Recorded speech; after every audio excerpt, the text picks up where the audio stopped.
I think my life experience is very strange and probably different than many people.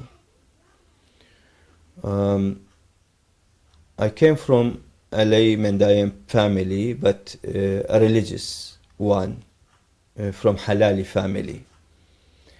And my grandfather was a priest. And the lineage continued to probably John the Baptist, to that lineage, very old one. But it cut off for certain reasons. My grandfather called Ganzibra Zahrun, the father of Termida Mhattem and also Ganzibra Yahya. So they are the three who did the reform in Mandayan history. They did two major changes, or three major changes in the Mandayan history, probably around 700 years ago or 600 years ago. Especially with the eldest grandfather, who did, in fact, the Mandayan passed through difficult time also of persecution. So many of them died, killed, converted to other religions. So the changes they did is to issue and to say it's okay not to do a ceremony of killing to the fish. So they used to, in the past, as we heard, we don't know,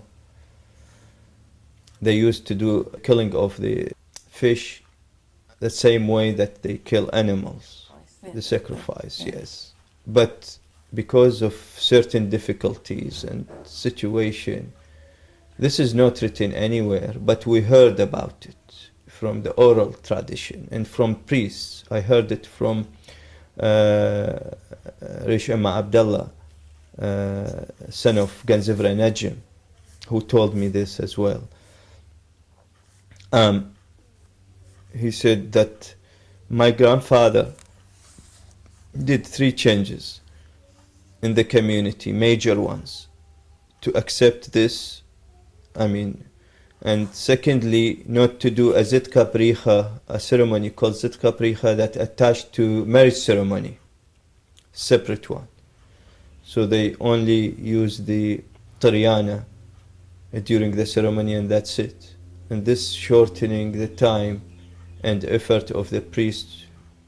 The third one is he tried to put by force anyone who married should marry from a pure religious family. So if a male want to marry a woman, both of them should be from a pure lineage. So they keep the purely lineage of halali within the community. So the Swadi, they call it, the opposite of that, can marry from the Swadi families. This is in order to, so he tried to force that and to also control who to marry who, in order to keep the lineage, the pure lineage of the Mandayans. When I was like 5 years old, there was something very strange happen in my life that changed it forever. At that time,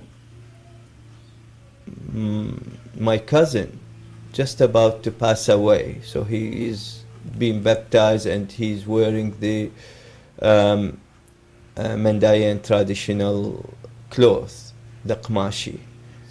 So I felt the suffering of my cousin. I asked my mother, why is this happening? She said maybe because he's waiting to see his mother, my auntie, who used to live in Kuwait. He wants to see her before he passed away. So I went out of this big gathering, and it was late afternoon, and I tried to pray. I don't know how to pray, but I lift up my head to the sky, to God, and I used to pray and ask him, please God, bring my aunt before my cousin pass away. And I used to go like 200 meters, praying and coming, going and coming, until I saw something like give me a shock. Like I saw an old man wearing the rasta, the white clothes, and he just asked me to stop asking what I'm asking. I said, why? Because we are helping your cousin, and came to took him.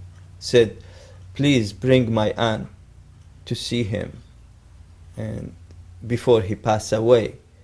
He said, yes, in 10 minutes your aunt will come and arrive, and then we will protect him and take him to God and to heaven. I was very happy to hear that, and we went together to the house, to my cousin's house, and I pulled the hand of my mother, said, Mother, don't worry, you don't need to cry or worry. My aunt is coming in 10 minutes. Said, who told you this? So, that man, that old man. He told me this. He brought many people to help my cousin. Said, who? Said, there, they are sitting close near his head, around him. There were 3 of them, like angelic being, but I thought they are normal people at that time. So I said, just keep silent, don't talk to anybody about it. In 10 minutes time, my aunt arrived and tried to embrace him, and so shortly he passed away. And after that, I used to experience this. I thought at the beginning they are normal people, they are talking to me all the time, and even if it is required, they play with me. I thought, they tried to tease me, and I tried to ask them, and I continue with them to the present day. So they used to call me like the golden child when I was there, because if a lady have difficulties in giving birth, they try to ask me to pray for her, or to give something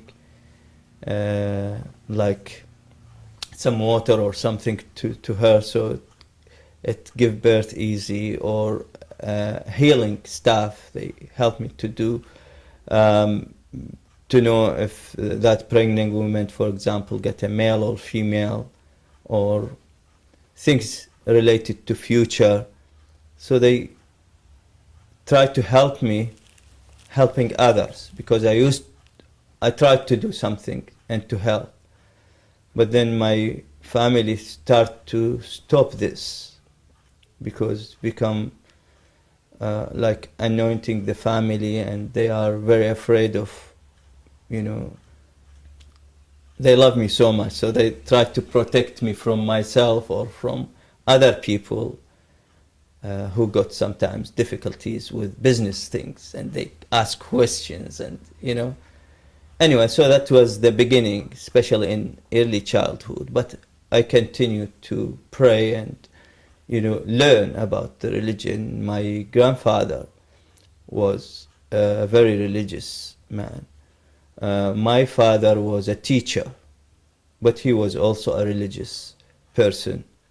My mother is very devoted person, very devoted. To the present day, she experienced seeing, angels and talking to them, and this is in our family.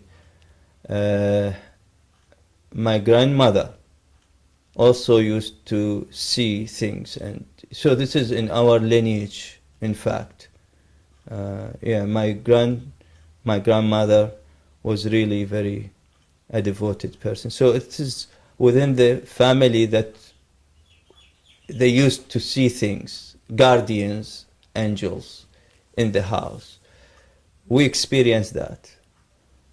So later I understood that they are not a normal people. They are like angels or protectors, or, you know. I have that relationship with them. Whenever I need, I can, you know, connect and see. But I took a serious way of understanding the religion, which is try to rely on myself. This is the advice they gave me, to study and learn, not only to rely on them. So I took that seriously and tried to understand knowledge, understand life. I used to study a lot. When I was 5 years old, I used to read journal. And I've been always the first in the schools of Basra city.